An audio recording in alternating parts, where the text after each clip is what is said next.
I want to tell you about the moment I stopped trusting the timeline. It wasn't a dramatic moment. It wasn't a single photograph or a shocking document. It was quieter than that. It was a Tuesday afternoon, and I was looking at an architectural survey of a mid-18th century European structure, a building the official record describes as a customs depot, and I noticed something. The ceiling clearance was 40 feet. 40 feet.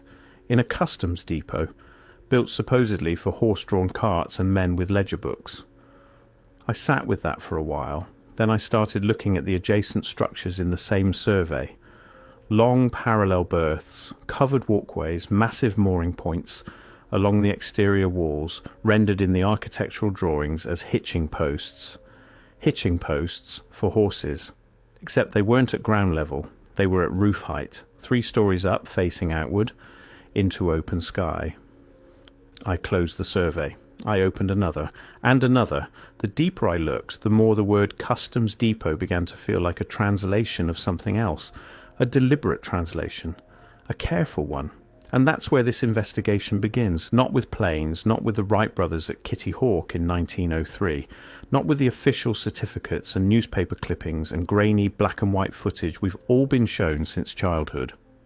No, this begins much earlier, with structures that shouldn't exist, with infrastructure too deliberate, too coordinated, too expensive to have been built for the purposes we've been assigned.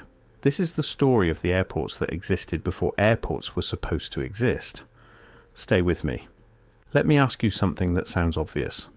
What is an airport? Strip away the jet bridges and the duty-free shops and the departure boards. Strip away everything modern. What remains? At its core, an airport is a collection of very specific features. You need a large, flat, open approach, unobstructed and carefully graded.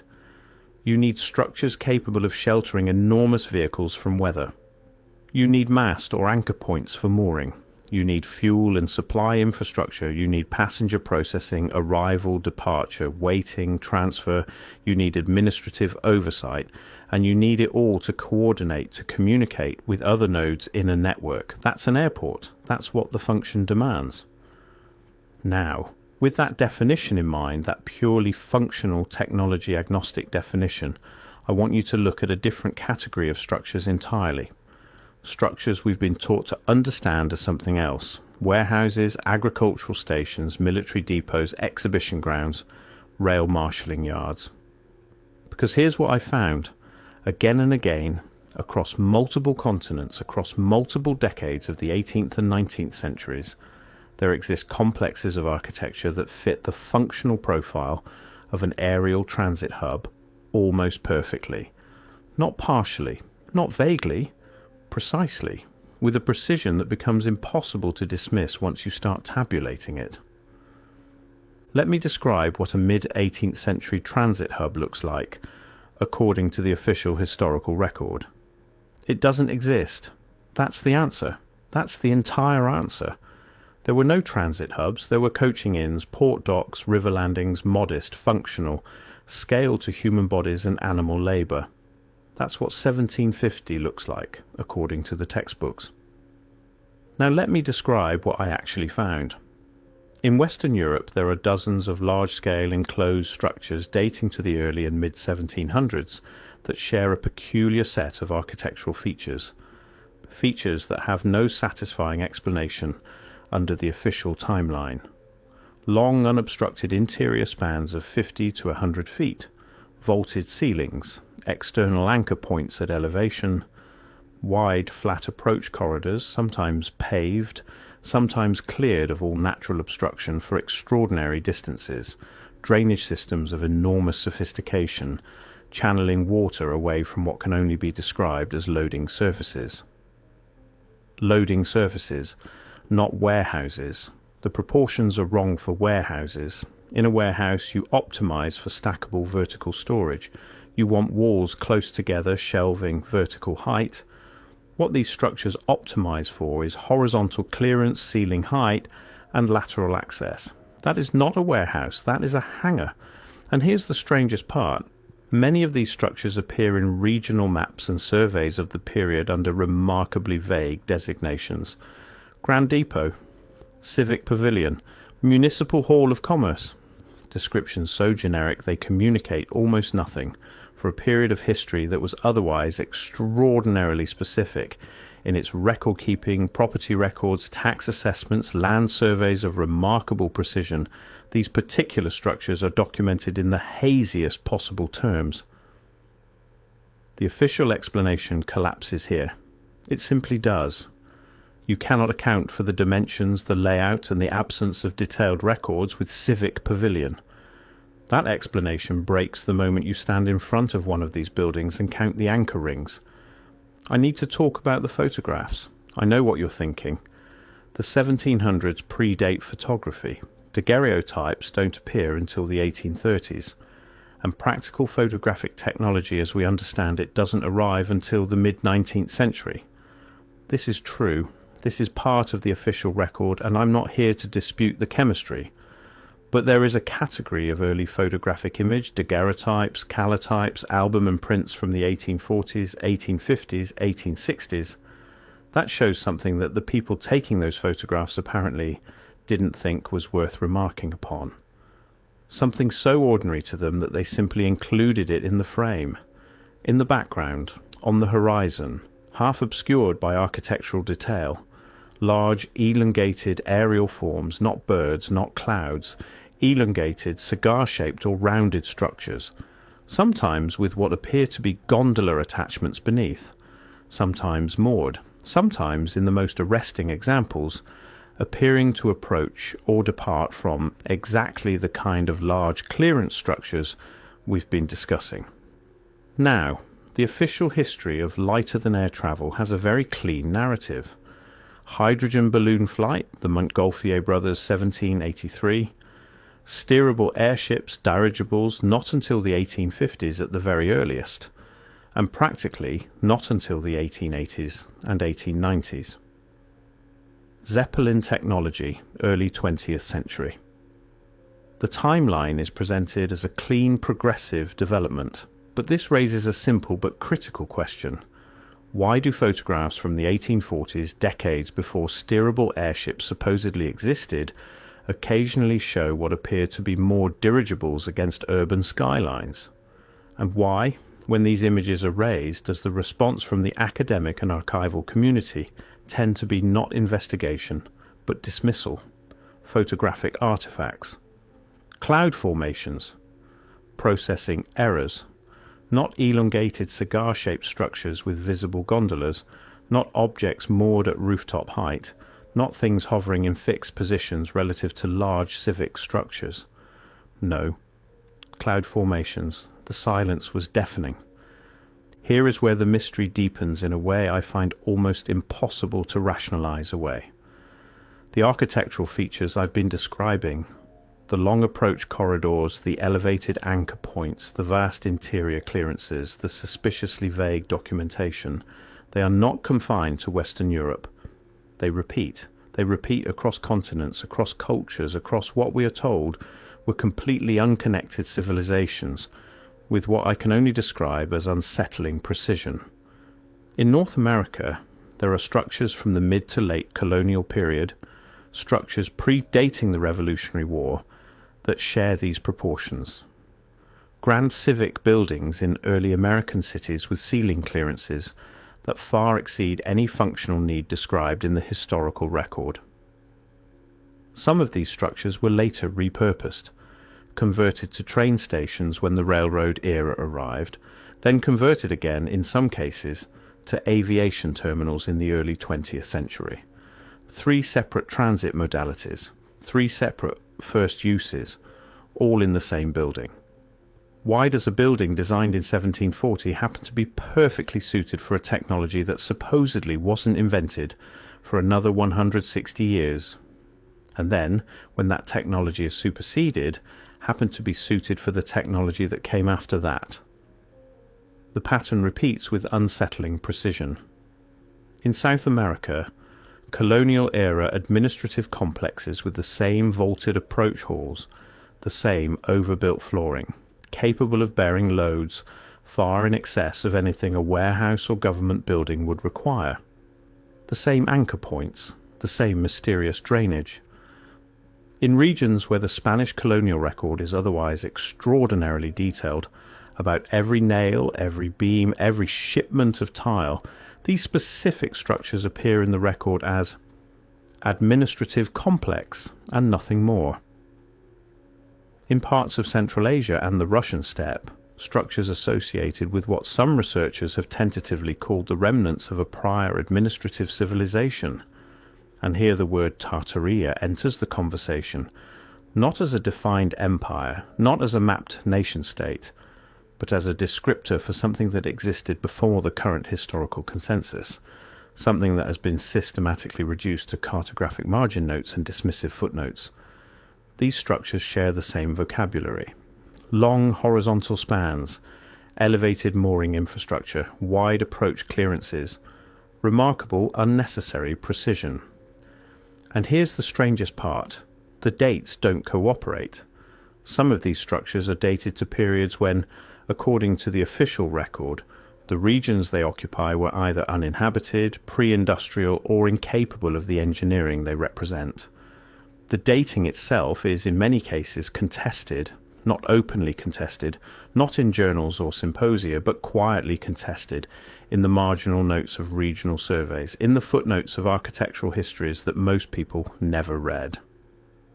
The evidence suggests something much larger than regional anomaly, something coordinated, something worldwide.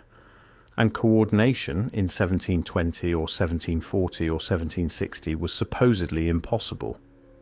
The communications technology didn't exist, the engineering knowledge wasn't shared, the civilizations in question were, according to the textbook, isolated from one another. So how do you build the same building on 4 continents? Now, I want to be precise here because precision matters. I'm not describing a known empire. I'm not placing borders on a map. The word Tartaria appears in European cartography from the medieval period through the 18th century as a designation for vast, imperfectly understood territories, Central and Eastern Asia, stretching in some maps to include everything east of Moscow and north of China. It is a word that functions in those maps as an admission of ignorance. Here is a place we don't fully understand, but ignorance is not the same as emptiness. What interests me is not Tartaria as a political entity. What interests me is the possibility, and I'm asking this as a question, not making a claim. The possibility that those territories designated as Tartaria on 17th and 18th century European maps contained the remnants of a sophisticated civilization. One that had developed or inherited aerial transit technology. One that had built infrastructure to support that technology. And one that, for reasons we cannot fully reconstruct, ceased to exist in recognizable form before the modern historical record solidified, before the records were written that we now treat as primary sources, and that's where the architecture becomes impossible to ignore. Because when European explorers and administrators moved through Central Asia in the 18th and 19th centuries, when the great surveying expeditions pushed into the territories that had been labelled Tartaria, they found things. Large, ruined structures, buildings of unusual precision, foundations that seemed to predate the civilizations currently occupying the land. And in the official records of those expeditions, those findings are documented and then set aside, classified as ruins of unknown origin, attributed to various ancient peoples in ways that satisfy no one who looks closely at the engineering. Unknown origin, that phrase does a lot of work in a lot of documents. The deeper I went into expedition records from Central Asia, from the Russian interior, from the territories that appear on those old maps as Tartaria, the more that phrase appeared. Unknown origin, unknown function, unknown date. Once you see it, you can't unsee it. The pattern of deliberate vagueness, the consistent refusal to integrate anomalous evidence into the official narrative, the repeated application of vague language to specific things. Here is the thing that keeps me returning to this question. The technology vanishes, not slowly, not gradually. It doesn't fade the way technologies typically fade, leaving traces, leaving transitional forms, leaving the archaeology of replacement. It vanishes with a completeness that is itself anomalous. If airship or dirigible-based transit infrastructure existed in the early 18th century, and I'm saying if, and I'm asking you to hold that if with me, what would we expect to find in the historical record? We would expect transitional documents, engineering notes, the kind of accumulated iterative knowledge that every technology leaves behind. We would expect regional variations, the same basic concept adapted for different climates, different materials, different cultural contexts. We would expect failures, accidents, legal records of liability and loss, insurance documents, the bureaucratic residue of a technology in active use.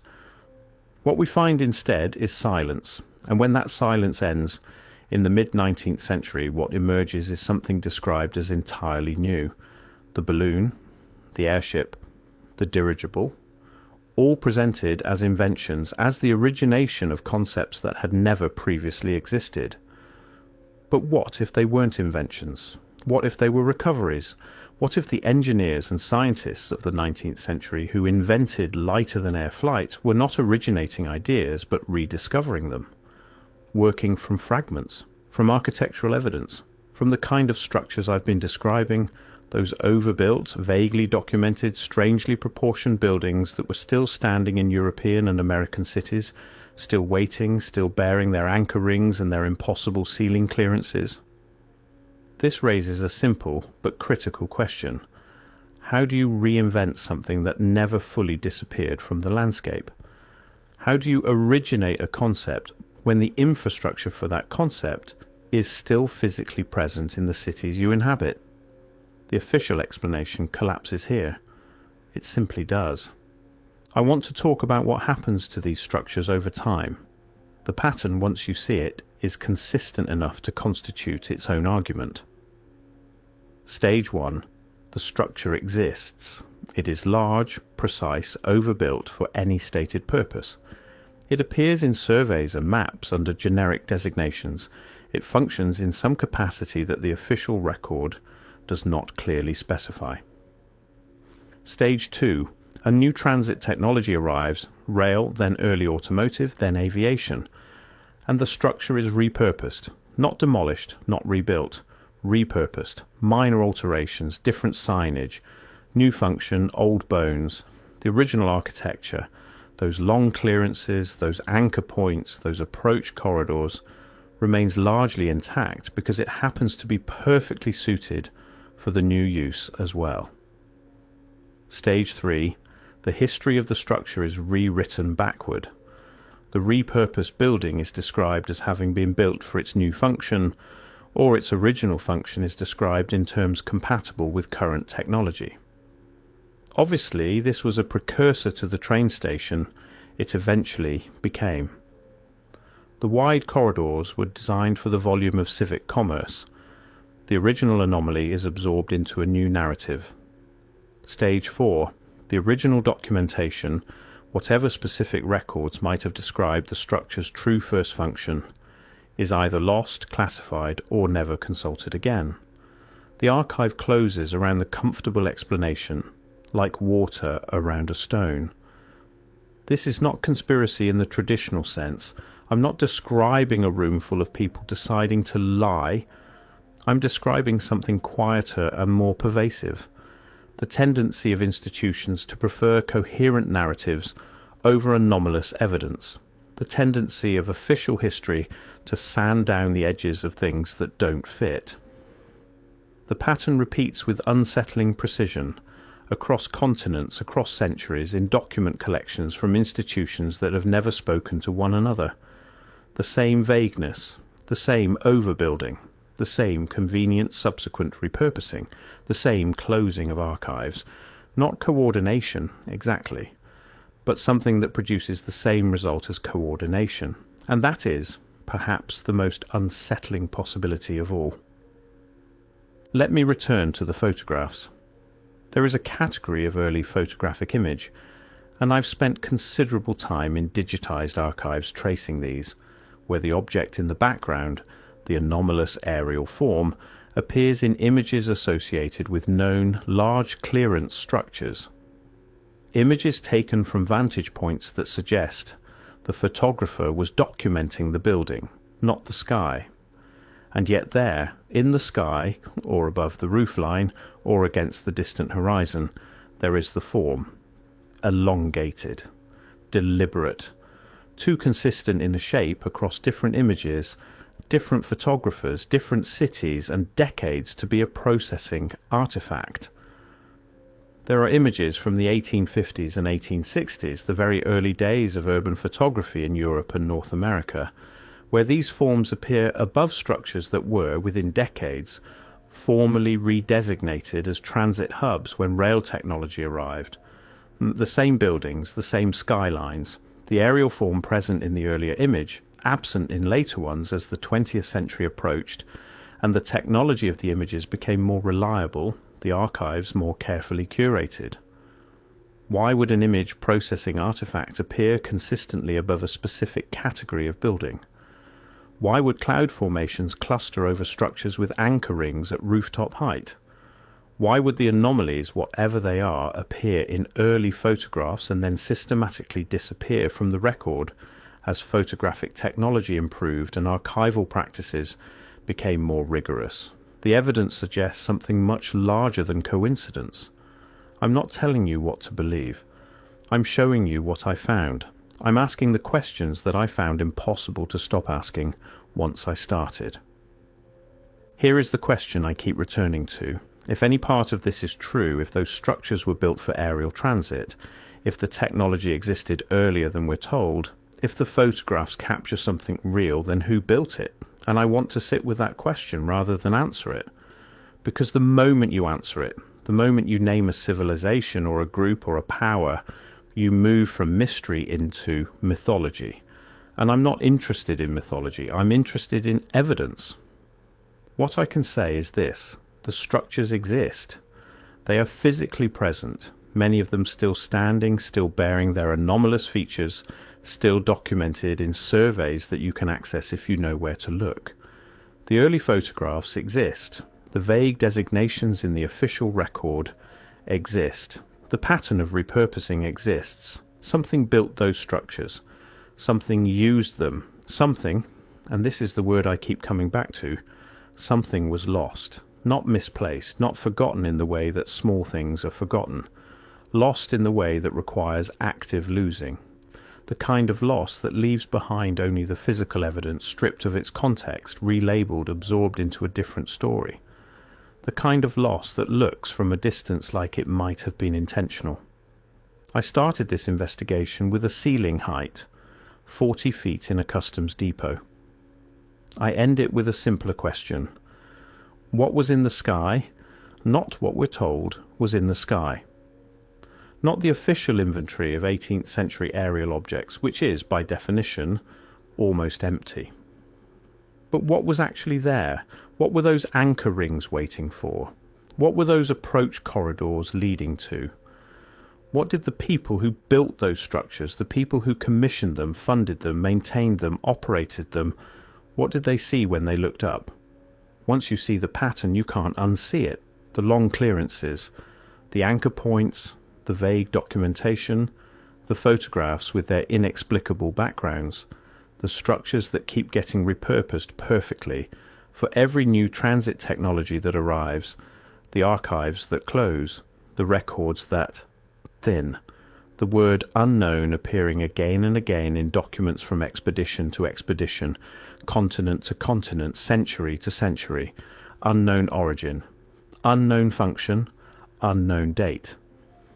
The silence was deafening, and the sky was full of something. The deeper you go, the more the official explanation breaks down. Not here, not there, but everywhere. All at once across 4 continents and 3 centuries of vague documentation and overbuilt architecture and photographs that don't belong to their own era.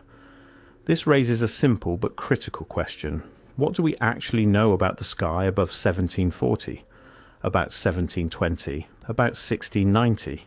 And perhaps more importantly, What have we agreed, collectively and quietly, not to ask? The buildings are still there, the anchor rings are still there, the sky is still open, and somewhere between what we've been told and what the evidence shows there is a gap large enough to fit an entire lost world of transit, an entire civilization of departure and arrival, of mooring and casting off, of whatever it was that rose into that pre-modern sky and crossed the distances we were told couldn't be crossed until someone built an airport to receive it.